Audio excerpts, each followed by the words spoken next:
வணக்கம் எல்லாருக்கும். இன்னைக்கு நம்ம ஜூலை மந்த் வர முடிஞ்சிருக்கு கரண்ட் அஃபேர்ஸ். பார்க்காதவங்க இந்த பழைய வீடியோஸ் போய் பாருங்க. இப்போ ஆகஸ்ட் ஸ்டார்ட் ஆகி நம்மளோட முதல் வீடியோ. இந்த வீடியோவில் நம்ம ஆகஸ்ட் 1, 2, 3, 4 இந்த 4 நாளில் கவர் ஆன கரண்ட் அஃபேர்ஸை பற்றி பார்ப்போம். ரொம்ப இம்பார்ட்டண்ட் அப்படின்னா அந்த 4 நாளுமே காமன்வெல்த் கேம்ஸ் நமக்கு முடிஞ்சது நேத்தோட. அதுல இந்தியா சில முக்கியமான சாதனைகள் படைச்சிருக்கு. அதை உங்களுக்கு டிஎன்பிசியில கொஸ்டினா கேட்கறதுக்கு நிறைய சான்சஸ் இருக்கு. ஏன் சொல்றேன் அப்படின்னா, முன்னாடிலாம் காமன்வெல்த் கேம்ஸ்ல நம்ம கோல்டு ஜெயிக்கிறதே பெரிய விஷயமா இருக்கும். 2022 பிர்மிங்ஹாம்ல நடந்த காமன்வெல்த் போட்டியில இந்தியா ஒரே கோல்டு கூட வின் பண்ணல. ஆனா இந்த வருஷம் ஸ்காட்லாந்துல கிளாஸ்கோல நடந்த காமன்வெல்த் கேம்ஸ்ல 13 கோல்டு இந்தியா வின் பண்ணியிருக்கு. ஸோ இந்த மாதிரி ஒரு வரலாற்று ரீதியா ஒரு சாதனை அப்படின்ற மாதிரியான ஸ்போர்ட்ஸ் ஈவெண்ட்ஸ் இதெல்லாம் நம்ம பெஞ்ச் மார்க் மாதிரி செட் பண்றோம் அப்படின்னா இதுல இருந்து கொஸ்டின்ஸ் கேட்கறதுக்கு உங்களுக்கு நிறைய வாய்ப்பு இருக்கு. சரி, ஓகே. ஸோ இந்தியாவோட டோட்டல் மெடல் டேலி பார்த்தீங்கன்னா 13 கோல்டு, 17 சில்வர், 9 பிரான்ஸ். இதுல ரொம்ப குறிப்பிடத்தக்க விஷயம் என்ன அப்படின்னு பார்த்தீங்கன்னா, மொத்தம் 13 கோல்டா, அதுல 7 கோல்டு பாக்ஸிங்ல இருந்து மட்டும் வந்திருக்கு. 13ல 7 கோல்டு பாக்ஸிங் மட்டும் அடிச்சு கொடுத்துருக்காங்க. ஸோ அதுலயும் அந்த 7லயும் 5 கோல்டு ஹரியானால இருக்கக்கூடிய ஒரு சின்ன டவுன்ல இருந்து நம்மளுக்கு கிடைச்சிருக்கு. பிவானி அப்படின்றது அந்த டவுனோட பேரு. அந்த டவுன்ல இருக்கக்கூடிய ட்ரைனிங் சென்டர்ல பாக்ஸிங் பயிற்சி எடுத்துக்கிட்ட 5 பேருமே கோல்டு வின் பண்ணியிருக்காங்க. ஸோ ஆக்சுவலா பாக்ஸிங் ஃபெடரேஷன் ஆஃப் இந்தியாவோட சேர்மன் திரு அஜய் அவர் பேட்டி கொடுத்துருக்கிறாரு. அவர் என்ன சொல்றாரு அப்படின்னா, இது நான் எக்ஸ்பெக்டே பண்ணல அப்படின்றாரு. அவரு 10 பேரை செலக்ட் பண்ணி இந்தியாவோட பாக்ஸிங் காமன்வெல்த் கேம்ஸ்க்கு 10 பேரை செலக்ட் பண்ணி அமைச்சிருக்காங்க. அவர் என்ன நினைச்சாரு, இதுல ஒரு 5 பேரோ 6 பேரோ ஃபைனல் போவாங்க அப்படின்னு அவர் எதிர்பார்த்தாரு. 10 பேருமே ஃபைனல், அதுல 7 பேர் கோல்டு. அவருக்கே அப்படியே பயங்கர சர்ப்ரைஸ் ஆயிட்டாரு. இதுக்கு குறிப்பா என்ன காரணம் சொல்றாங்க, ஏன் பாக்ஸிங் மட்டும் இவ்வளவு மெடல் அடிச்சிருக்கு இந்த வாட்டி, அதுக்கு என்ன காரணம் சொல்றாங்க அப்படின்னு பாத்தீங்கன்னா, முதல் காரணம் இந்த வாட்டி செலக்ஷன் மெத்தடாலஜி சேஞ்ச் பண்ணியிருக்கிறாங்க. இதுக்கு முன்னாடி என்ன பண்ணுவாங்கன்னா, இப்போ ஸ்கூல்ல பப்ளிக் எக்ஸாம் நடக்குது, அதை ஒரு டீச்சர் கரெக்ஷன் பண்ணி மார்க் போடுவாரு. இப்போ யார் ஹையஸ்ட் மார்க் எடுக்கிறாங்களோ அவங்க வின். அந்த மாதிரி இதுக்கு முன்னாடிலாம் பாக்ஸிங் டோர்னமெண்ட்ஸ், பாக்ஸிங் ஃபைட்ஸ் நடக்கும். அதை வாட்ச் பண்ணி கோச்சஸ் மார்க் போடுவாங்க. ஒவ்வொரு அத்லெட்டுக்கும் இவ்வளோ மார்க்குன்னு சொல்லி போடுவாங்க. யார் அதிக மார்க் வாங்குற அத்லெட்டோ அவங்க செலக்ட் ஆவாங்க. இப்படி இந்த எக்ஸாம்ல மார்க் பேஸ்டு சிஸ்டம் இருக்கிற மாதிரி பாக்ஸிங்ல இப்படி ஒரு சிஸ்டமை வச்சிருந்தாங்க. பட் இந்த வாட்டி அந்த சிஸ்டம் நிறைய பாக்ஸஸ் அது வேண்டாம், அது சரியா இல்லை. ஏன் நான் அப்படி சொல்றேன்னா, இப்போ ஒரு பாக்ஸருக்கும் இன்னொரு பாக்ஸரும் ஃபைட் பண்றாங்க. இதுல இன்னொருத்தர் டஃப்பான காம்படிட்டர், அவரும் ஒரு கோல்டு மெடல் ப்ராஸ்பெக்ட், இவரும் மெடல் வாங்கக்கூடிய ப்ராஸ்பெக்ட். இப்ப 2 டஃப், ஒருத்தர் டஃப், இன்னொருத்தர் அதை விட கொஞ்சம் பிலோ டஃப். இப்போ காம்படிஷன் உங்களுக்கு பார்க்கும்போது இதுல தோத்தவரும் ஆக்சுவலா அங்க மெடல் வின் பண்ண சான்ஸ் இருக்கு. பட் ஆனா இந்த சிஸ்டம் என்ன பண்ணும், இவருக்கு தோத்துட்டாருன்றதுனால மார்க்கை குறைச்சிரும். பட் இப்போ இன்னொரு காம்படிஷன் எடுத்துங்க, ஒருத்தர் நல்ல மெடல் ப்ராஸ்பெக்ட், இன்னொருத்தர் டோட்டலா வீக். இப்போ இவரை அந்த மெடல் ப்ராஸ்பெக்ட் ஈஸியா வின் பண்ணிடுவாரு. அப்ப அந்த மெடல் ப்ராஸ்பெக்ட்டுக்கு மார்க் அதிகமாயிடும், இந்த வீக்கா இருக்கிறவருக்கு ரொம்ப குறைஞ்சிரும். பட் அதே நேரத்துல டஃப்பான காம்படிஷன், அதே மெடல் ப்ராஸ்பெக்ட் ஈக்குவல் இன்னொரு மெடல் ப்ராஸ்பெக்ட் இருக்கிறாரு, இவருக்கு ஆப்போசிஷன் இன்னும் டஃப்பா இருக்கு. பட் இவர் கஷ்டப்பட்டு ஜெயிக்கிறதுனால இவருக்கு மார்க் குறைஞ்சிரும். ஆனா இவரும் மெடல் வின் பண்ணக்கூடிய சான்ஸ் இருக்கிறவர் தான். ஆப்பனண்டோட ஸ்ட்ரென்த்னால இவரு கொஞ்சம் வீக்கா தெரிவார். பட் ஆனா மெடல் 2 பேரும் மெடல் வின் பண்ற மாதிரி இருப்பாங்க. ஸோ அப்போ நீங்க இந்த மாதிரி சிஸ்டம் மாத்திட்டு வேற மாதிரி சிஸ்டம் கொண்டு வந்து இவங்களை செலெக்ஷன் பண்ணும் அப்படின்னு சொல்லி இந்த வாட்டி சிஸ்டமா மாத்திருக்காங்க. அது மாத்தினதோட பலனா வந்து மெரிட், நிறைய மெரிட்டோரியஸ் கேண்டிடேட்ஸ் பாக்ஸிங்ல நம்மளுக்கு உள்ள கொண்டு போகணும். காமன்வெல்த் கேம்ஸுக்கு 10 பேரும் ஃபைனல் போயிருக்காங்கன்னா பாருங்க, அப்போ இந்த சேஞ்ச் ஆன சிஸ்டம் வந்து எந்த அளவுக்கு சூப்பரா ஒர்க் ஆயிருக்கு அப்படின்னு சொல்லி. அதனாலதான் வந்து நம்ம இந்த வாட்டி மெடல் டேலியில கோல்டுல நிறைய வாங்கினதுக்கு காரணமே பாக்ஸிங் தான். நீங்க பாக்ஸிங்கை ஈக்குவேஷன்ல இருந்து எடுத்துட்டீங்கன்னா இந்தியாவுக்கு வெறும் 6 கோல்டு தான் கிடைச்சிருக்கும். ஆனா இன்னைக்கு 13 கோல்டு வாங்கியிருக்கோம். ஸோ ஸ்போர்ட்ஸ்ல இந்தியா கொஞ்சம் கான்சென்ட்ரேட் பண்ணுது, கொஞ்சம் கொஞ்சமா ஸ்போர்ட்ஸ்ல நம்ம டெவலப் ஆயிட்டு வரோம் அப்படிங்கிறதுக்கான நல்ல அறிகுறி தான் இது. ஸ்போர்ட்ஸ் மட்டும் போனா போதுமா சார், கரியர் என்ன சார் ஆகுறது அப்படின்னு நீங்க கேட்கலாம். பட் ஸ்போர்ட்ஸே ஒரு நல்ல கரியர். ஃபார் எக்ஸாம்பிள் நான் உங்களுக்கு ஒரு புள்ளி விவரம் சொல்றேன். டாப் 100 பணக்காரங்கள்ல 7 பேர் ஸ்போர்ட்ஸ் பர்சன். ரொனால்டோ, மெஸ்ஸி, அப்புறம் 2 பாக்ஸர்ஸ் இருக்காங்க, அதுல பேஸ்கெட் பால் பிளேயர்ஸ் ஒருத்தர் இருக்காரு. இந்த மாதிரி டாப் 100ல 7 பேர் வந்து ஸ்போர்ட்ஸ் பர்சன் தான். அதே மாதிரி இந்தியால ஸ்போர்ட்ஸ் எடுத்துங்க, கிரிக்கெட்டர்ஸ் எவ்வளோ மணி ஏர்ன் பண்றாங்க பாருங்க. ஸோ வெறும் கிரிக்கெட்னு இல்லை, இப்போ நிறைய கேம்ஸ்ல நம்மளோட நாடு வந்து ஃபோக்கஸ் பண்ணுது. நம்மளோட கவனம் வந்து அதில் போக ஆரம்பிக்குது. அப்போ ஸ்போர்ட்ஸுக்கு ஒரு எதிர்காலம் இருக்கான்னு நீங்க கேட்டீங்கன்னா கண்டிப்பா இருக்கு. அதை ஒரு கரியரா நீங்க எடுக்கலாம். பிரக்ஞானந்தா பாருங்க, அவரோட ஏஜ் என்ன, இப்ப செஸ்ல வந்து அவர் எவ்வளவு சாதனைகள் படைக்கிறாரு. அதன் மூலமா அவருக்கு ரெவன்யூ வந்து நிறைய ஜென்ரேட் ஆகி வந்துட்டு இருக்கு. 18 வயசே கம்ப்ளீட் ஆகல, ஸ்கூல் படிக்கிற பையன், ஆனா நல்ல ரெவன்யூ ஜென்ரேட் பண்ணிட்டு இருக்காரு. ஒரே ஸ்போர்ட்ஸ்ல கம்ப்ளீட் ஃபோக்கஸா அவர் கொடுக்குறாரு. நிறைய செஸ்ல யோசிக்கிறாரு, என்னென்ன மாதிரி ஸ்டெப்ஸ் எல்லாம் பண்ணி ஆப்பனண்ட்டை வீழ்த்தலான்னு விஷுவலைஸ் பண்றாரு. அதே மாதிரி குக்கேஷ் சின்ன வயசு தான், ஸ்கூலிங் டைம்லயே வந்து அவங்க ஒரே ஸ்போர்ட்ல ஃபுல் ஃபோக்கஸை கொடுத்து அதை ஒரு கரியர் ஆக்கி அதுல இருந்து மற்றவங்களை இன்ஸ்பயர் பண்ணி உள்ள கொண்டு வர மாதிரி அவங்களோட டெவலப்மெண்ட் இருக்கு. ஸோ அதனால இந்த வீடியோ பார்க்குறவங்க உங்க வீட்டில் யாராவது ஸ்போர்ட், ஏதோ ஒரு ஸ்போர்ட்ல இன்ட்ரெஸ்ட் காட்டுறாங்க அப்படின்னா கட்டாயமா என்கரேஜ் பண்ணுங்க. காலம் மாறிடுச்சு, ஸ்போர்ட்ஸ்க்கு நல்ல ஃபியூச்சர் இருக்கு. அவங்க ஒரு ஸ்போர்ட் எடுத்து அந்த ஒரு ஸ்போர்ட்ல நல்லா ஃபோக்கஸ்டா இருக்கிறாங்க அப்படின்னா அவங்களுக்கு வந்து இன்டர்நேஷனல் ரெக்கக்னிஷன் கிடைக்கிறதுக்கு வாய்ப்பு இருக்கு. பிளஸ் இந்தியாவுக்கு ஒரு பெருமை அது. இப்போ இந்த காமன்வெல்த் கேம்ஸ்ல போய் அவங்க மெடல் அடிச்சுட்டு வந்தது வந்து அவங்க பர்சனல் மைல் ஸ்டோன் மட்டும் கிடையாது, உலக நாடுகள் மத்தியில நம்மளோட ஸ்டேட்டஸா அவங்க ஏத்துறாங்க. 13 கோல்டு, இந்த பாக்ஸஸ் எல்லாம் 7 கோல்டு ஜெயிச்சு நம்மளோட ஸ்டேட்டஸ் இந்தியாவை இப்படி கொஞ்சம் நிமிர்ந்து பாக்குற மாதிரி ஒரு இடத்துல கொண்டு போய் இவங்க வைக்கிறாங்க. ஏன் ஒரு ஸ்போர்ட்ஸ்ல மெடல் ஜெயிக்கிறதுக்கும் இந்தியாவோட ஸ்டேட்டஸ்க்கும் என்ன சம்பந்தம் அப்படின்னு கேட்டீங்கன்னா, இந்த நாட்டுல ஸ்போர்ட்ஸ் டெவலப் பண்றதுக்கு ஃபண்டு ஒதுக்குறாங்க, அந்த நாட்டுல பணம் இருக்கு, இதுக்கும் செலவு பண்றாங்க அப்படின்னு சொல்லி நம்மளோட தரத்தை உயர்த்தி கொஞ்சம் பார்ப்பாங்க. இந்தியானா ஏழை நாடு, சாப்பாட்டுக்கு வழி இல்லாத நாடு, ஸ்போர்ட்ஸுக்கெல்லாம் அவங்களுக்கு எங்க காசு இருக்குன்ற பார்வை மாறி அவங்க கம்பீட் பண்றாங்க. இந்தியன்ஸ்னா அவங்கள கொஞ்சம் நம்ம கேர்ஃபுல்லா ஹேண்டில் பண்ணணும், நம்மளையும் ஒரு காம்படிட்டரா நினைச்சு அவன் கம்பீட் பண்ணணும். ஸோ அப்போ நம்ம நிறைய மெடல்ஸ் வின் பண்ண அந்த ஸ்டேச்சர் வந்து மற்ற நாடுகளோட பிளேயர்ஸ் மத்தியில உருவாகும். இந்தியாவிலேருந்து வராங்கன்னா கம்பீட் பண்ணுவாங்க, அவங்கள அவ்வளோ ஈஸியாலாம் பீட் பண்ண முடியாதுன்ற எண்ணத்தை நம்ம விதைக்கணும். ஸோ அதனால வீடியோ பார்க்குறவங்க யாராக இருந்தாலும் சரி, ஸ்போர்ட்ஸை ஒரு கரியராக எடுங்க கண்டிப்பாக. ஸோ அது நல்ல எதிர்காலம் இந்தியாவில் இருக்கு. அதுக்கு சாட்சி தான் இந்த மெடல் வின்னர்ஸ்லாம்.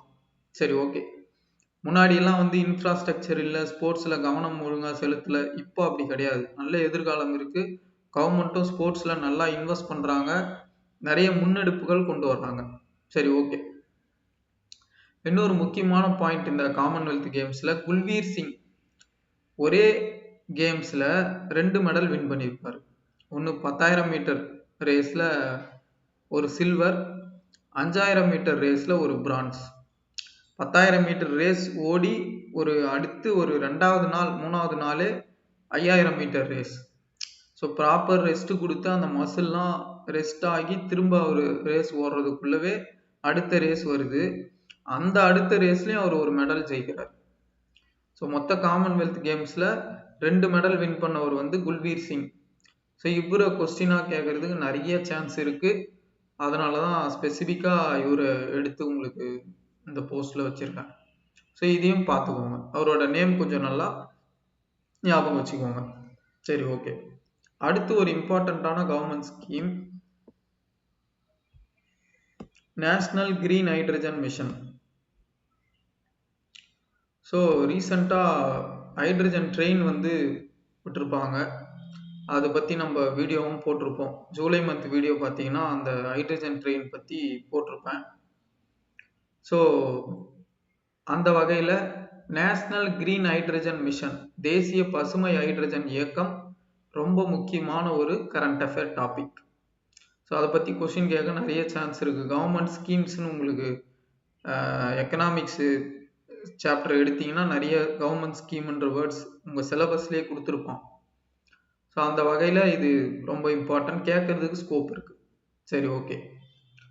ஸோ இப்போ இந்த நேஷ்னல் கிரீன் ஹைட்ரஜன் மிஷன்னா என்ன அப்படின்னா, நம்ம ஆல்ரெடி வந்து நிறைய க்ரூட் ஆயிலை இறக்குமதி பண்ணிட்டு இருக்கோம். அதை போன கிளாஸஸில் கூட நான் நிறைய எக்ஸ்பிளைன் பண்ணியிருப்பேன்.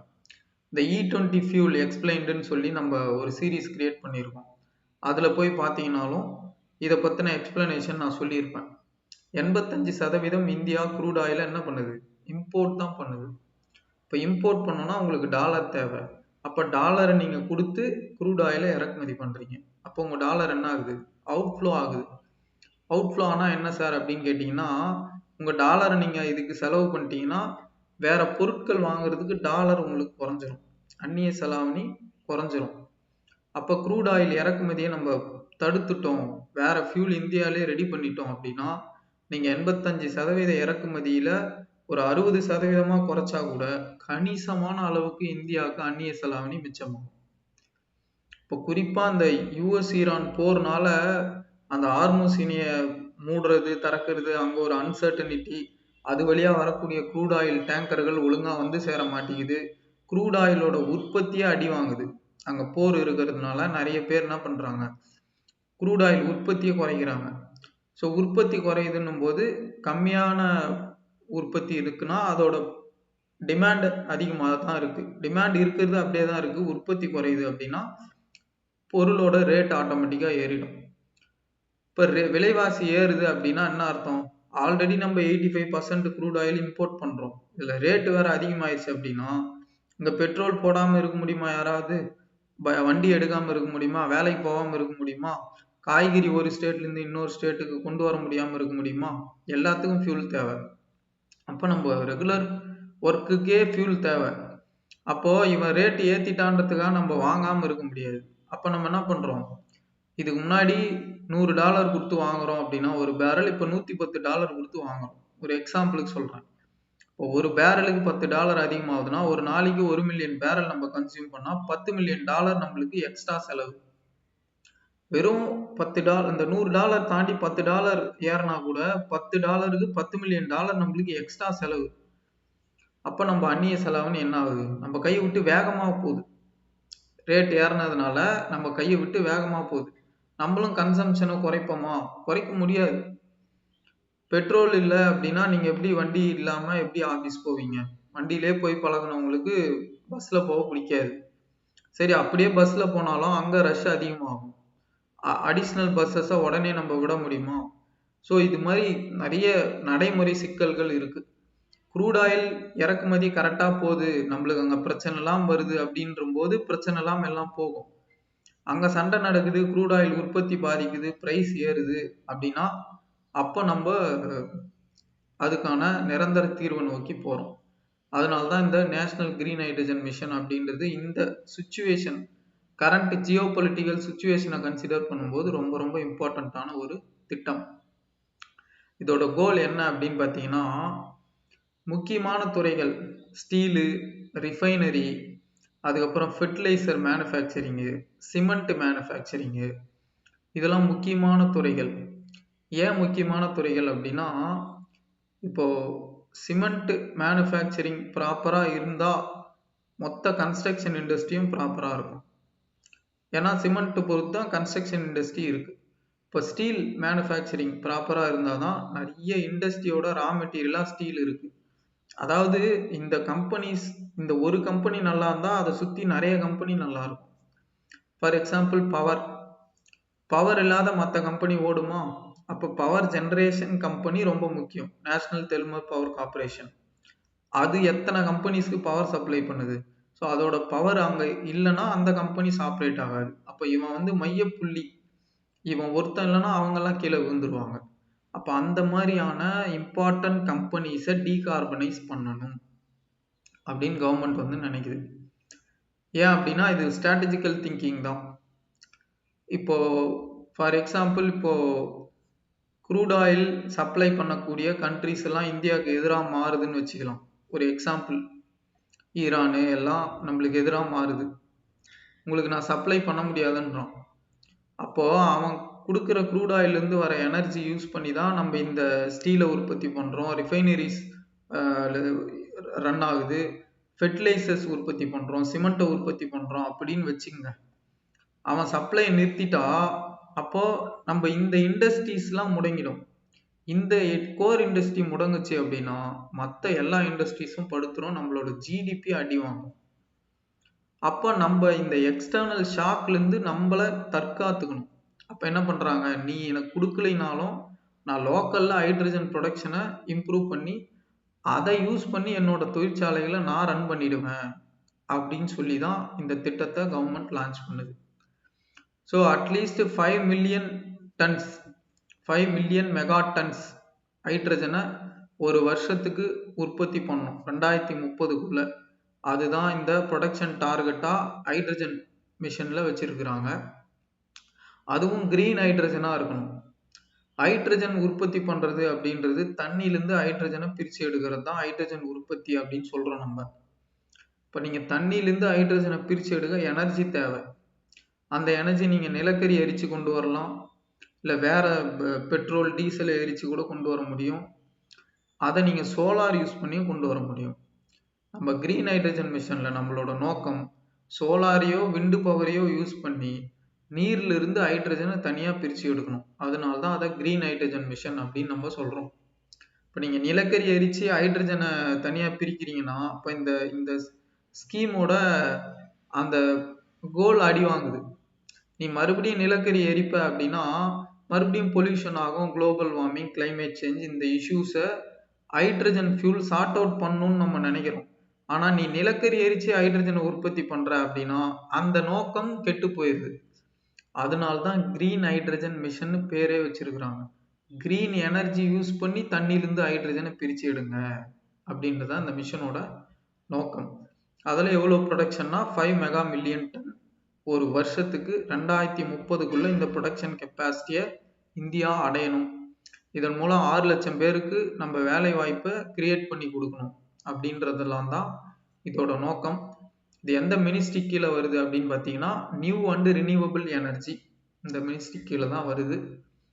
ஸோ இந்த இந்த திட்டத்தை பற்றி ஹைட்ரஜன் ஃபியூல் எப்படி எக்ஸ்ட்ராக்ட் பண்ணுறாங்க, அதை யூஸ் பண்ணி இப்போ ஹைட்ரஜன் ட்ரெயின் பார்த்தோம்ல அது எப்படி போகுது அப்படின்றது இன்னையோட எக்ஸ்பிளைனர் வீடியோவில் நான் சொல்லியிருப்பேன்.